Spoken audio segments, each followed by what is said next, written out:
L'Égypte est un État de grande taille qui s'étend de part et d'autre du Nil jusqu'à la Méditerranée. Le Nil, c'est tout simplement le plus long cours d'eau du monde. 6700 km. Rendez-vous compte que c'est moins long de traverser la Chine d'est en ouest.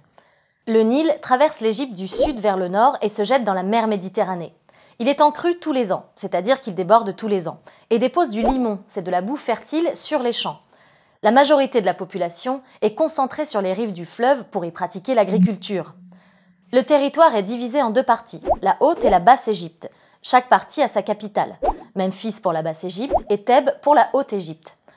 L'Égypte est dirigée par un pharaon. Il a tous les pouvoirs et est considéré comme un dieu.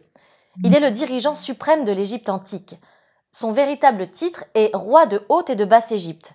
Le mot pharaon vient des Grecs pour qui ce mot désignait le palais du roi. Le pharaon est reconnaissable grâce à plusieurs attributs que l'on peut voir sur cette image.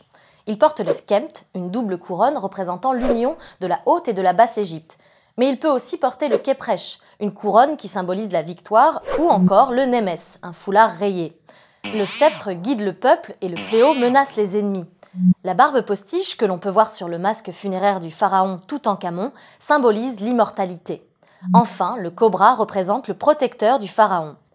Pour gouverner, le pharaon est aidé de 2 vizirs, l'équivalent d'un premier ministre, qui se chargent chacun d'une partie du territoire, mais aussi par des scribes, des soldats et des prêtres.